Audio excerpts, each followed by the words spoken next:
In this video, we're going to build the softest shooting AR-15 possible. This gun will be used to shoot 3-gun competitions and gas gun DMR matches. The goal of this build is to build a gun that shoots as flat as possible, trying to match the recoil impulse of a .22. This will allow us to have lightning fast follow-up shots on long distance still and blazing fast double tops on close-up paper. Like and subscribe and leave a comment below for chances to win cool stuff. Let's get into this build. The first component I chose for this build is an 18-inch ballistic advantage barrel. This barrel is chambered in 223 Wild and has a rifle length gas system. Additionally, it is stainless steel and fluted. The primary reason I chose this barrel is for the rifle length gas system. A longer gas system reduces the felt recoil. It has a longer window of operation to push the bolt back smoothly. On a shorter gas system, the gas port is closer to the chamber. This makes the system more stressed because the powder is burning hotter and harder earlier in the barrel. This causes the snappy feel you get on a carbine gas system compared to the gentler push that you get on a rifle length gas system. With a shorter gas system, the bolt's velocity is moving much higher and it slams against the back of the buffer tube much faster and harder. That is one of the reasons why a shorter gas system uses heavier buffer weights to try and control this force. As shown in the diagram, the rifle length gas system is longer than a carbine gas system and is going to have a gentler push. The second reason I bought this barrel is because Ballistic Advantage guarantees this barrel will shoot 1 MOA or less. There are very few companies that make AR-15 barrels that guarantee 1 MOA or less on all their barrels. I've bought many Ballistic Advantage barrels in the past and all of them have easily achieved 1 MOA or less. Since this barrel is going to be used on a DMR build that we need pinpoint accuracy,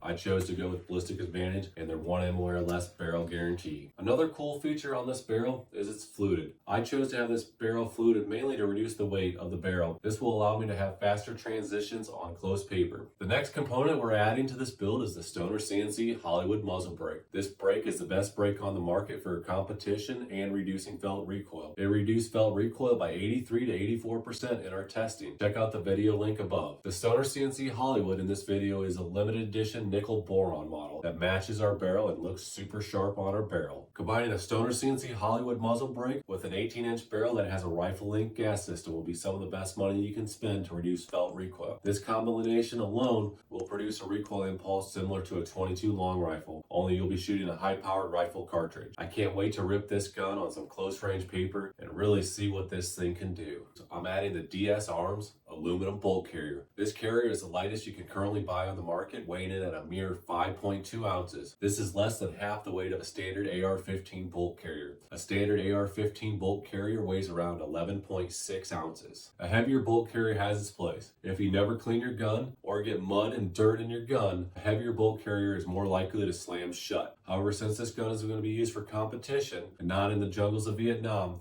we're choosing to go with an aluminum carrier. The heart and soul of this build is going to be a new Frontier Armory C4 Gen 2 billet lower receiver and upper receiver. I chose this combo because it looks cool and offers a couple nice features over a standard upper and lower. Some of the features I really like is it has a threaded takedown screw and a threaded bolt catch. Additionally, it has a tension screw that you can use to adjust the slop out of your upper and lower. Honestly, there's not a lot of difference between most upper and lower receivers. The billet receivers are going to offer a couple cool, nice features. Additionally, they'll have some cosmetic features that a standard mil-spec lower won't have. Check out our video we did a couple months ago comparing billet lower receivers, standard mil-spec lower receivers, and plastic lower receivers. It explains all the differences on this. Like I said, I mainly chose this because I like some of the cool features on this build and I thought it looked cool. And I really wanted this build to stand out from a standard build. Next, I chose an Odinworks O2 light rail with an arc mount, mostly because it matches the build's cosmetics and I could buy it at an excellent price point. Odinworks sells a 9-inch Arca rail that mounts seamlessly to this quad rail. I chose to add the Arca rail because I can add a bunch of cool features to it if I'm shooting DMR matches, such as bipads and bags. To top off this build, I'm adding a Radian Raptor charging handle. Radian makes an excellent charging handle. The charging handle is big and it is ambidextrous, so you can easily grab this charging handle and pull it back to charge around. For the lower part of this build, I'm starting by putting my favorite trigger in, the Geissele S3GD. This is personally my favorite trigger. However, there are a bunch of really good triggers on the market, such as Hyperfire, Chimney, and Trigger Tech. Just pick your favorite trigger and put it in your lower. For the core of the lower, I keep it pretty simple. I just run a standard lower parts kit. I throw out the A2 grip and I add a hoe grip. Additionally, I'll throw out the standard trigger pins and replace them with some K&S pin. I've been at competitions over the years and I've seen many shooters' rifles fail due to the trigger pins walking out. For a couple bucks, you can totally alleviate this problem. For the buffer tube, I'm running a standard carbine length buffer tube. This allows me to adjust the length of the pull of the gun on the fly. Sometimes it's nice to be able to shorten the length of the pull depending on the stage. I'm putting on a Luth NBA stock on this gun. This stock has a bunch of cool adjustable features such as an adjustable comb.